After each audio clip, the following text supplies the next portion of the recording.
Good afternoon. On our startup standards, You're supposed to wait. Oh, Good afternoon. good afternoon.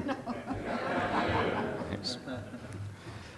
Our startup standards, prior to the franchise, we still lagged desperately behind in the appearance of our vehicles, our taxi cab drivers' appearance, the way we dispatched, and definitely our customer care. So we had to keep all of that in mind as we went forward.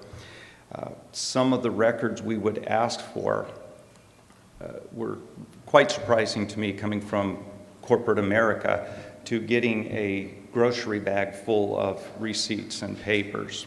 And so we had to get that in line. We needed some definite record keeping and reporting. Average minimum trips per day, again, all over the board. Some people would drive for 2 hours a day, enough to get enough money to go get something to eat, and others were trying to support their family on it. Taxicab franchise identification requirements. Going from 22 taxicab franchises down to 4, we had to make sure that these companies that were coming together and were going to be developed into a franchise were under the understanding that they were going to have to shed all of their previous identification for their company. Okay.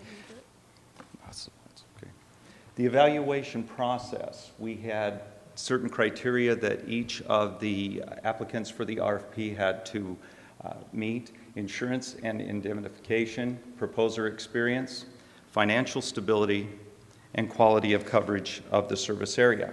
Going from our owner-operator, many of our cab companies only had 5 taxi cabs. When you have an area the size of the Coachella Valley, it's very difficult to meet that entire service area. With the franchise arrangement, it left us with bigger fleets, and we were able to have our franchises service the entire Coachella area. With our performance standards, we wanted to ensure responsibility and accountability, establish monthly performance standards. I developed a spreadsheet that has all of the standards that we're looking for from them. Receipt to pickup, from the time a customer calls in until the taxi cab is up at their doorstep. We wanted to know how many trips per cab average per month, what the cab was making.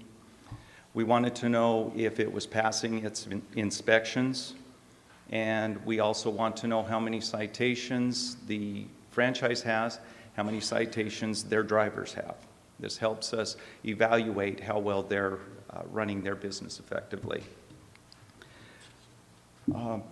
We wanted to know customer requests the clean and orderly taxi cabs and drivers. This was one of the most difficult things that I've had to address since I joined the taxi side. Opening up these cab doors and getting some of those odors coming back out at me, looking at some of these taxi cab drivers that look like they have just rolled out of a sleeping bag and come to work, and driving our passengers, our valued customers around in the Coachella Valley was something that we've had to really do some education on, and sometimes take some harder stands, such as having the franchise assist us in sending that driver home to get cleaned up, he or she. This is what we transitioned to with our new franchise system, and this is how we divvied out the awards.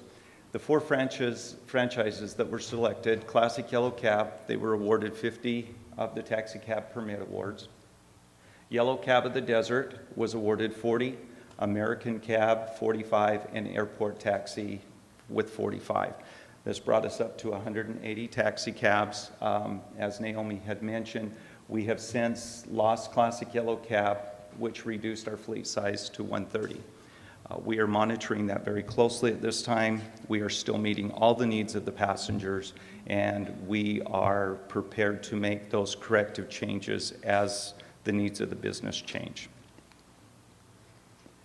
The benefit for the franchises: easier oversight for the regulatory compliance, and improved communication and coordination between SRA and the franchise principals. Some of the questions that need to be asked and answered. As a self-funded regulatory agency, can taxi administrative operations continue based on revenue from remaining taxicab franchises? We're right in the process of having to ask and answer those questions. We have just lost 50 taxicabs. We do not get subsidies. We are a self-funded agency. So how are we going to bridge that gap? We're looking at every option available to us, and we feel very confident that we will meet our demands and we will not cease any operations. Does reduction in number of franchise sustain market competitiveness and provide adequate customer choice? The answer at this particular point is absolutely. We have not lost any kind of competitiveness. Our passengers still have 3 other choices. In the event a franchise